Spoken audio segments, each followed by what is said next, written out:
tout le monde, on se retrouve aujourd'hui pour la dernière expansion possible de Dead Road All-Star qui s'appelle Power Up. Et donc, dans cette extension, la boîte est un petit peu moins épaisse. Donc, ça contient 70 jetons. Donc, les jetons eux-mêmes, ici, nous avons des jetons quand on les gagne en détruisant des véhicules. Donc, pour gagner la partie, peut-être que ça change un peu la dynamique du jeu. On a ici des nouveaux types de jetons qui sont des power-up pour booster probablement des habiletés. Et nous avons également des obstacles qui s'ajoutent en supplément. Donc, on va regarder ensemble. C'est uniquement des feuilles de punch qu'on a là-dedans. Et on a une feuille de règles, donc qui n'était pas indiquée sur la boîte. On allait avoir ça. Mais c'est un peu logique. Donc, qui est recto verso. Donc, on a ça. Donc, Power Up. Donc, voici un peu qu'est-ce qu'on a. Préparer le plateau principal. Voici qu'est-ce qu'on ajoute de plus. Préparer les joueurs. Le but du jeu, c'est d'avoir 5 Cup Tokens. C'est celui qui gagne. Les changements dans les règles. Donc, les changements principaux. Donc, ça, c'est sûr, c'est un petit peu dommage quand ça change vraiment les règles qui sont déjà en place et que le monde connaît déjà. Comment on change l'ordre du tour.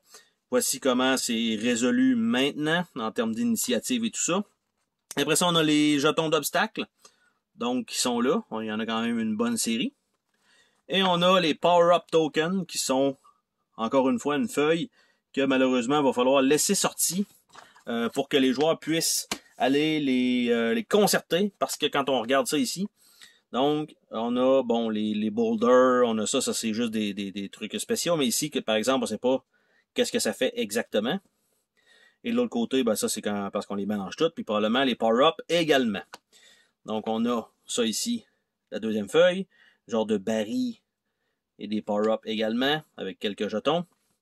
Nous avons, même chose ici, les cracks dans le sol, et l'autre qui est en train de sauter ses véhicules ici, avec les power-up qui dit pas grand-chose, l'autre côté, rien de spécial.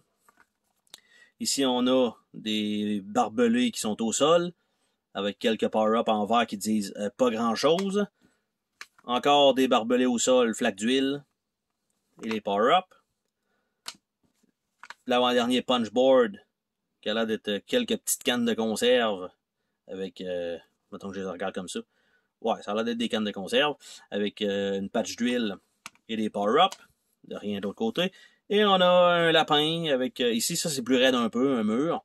Comme ça, et les power-up, et rien de spécial de l'autre côté. Donc, c'est sûr que ça change la mécanique du jeu. Ça change la mécanique du jeu. Ça, je pense que ça s'ajoute plus facilement. Les débris, mais je ne sais pas s'il faut tout ajouter ou rien du tout, ou si c'est modulaire. Mais bref, c'était le déballage de l'extension Power Up pour Dead Road All-Star. Bye bye!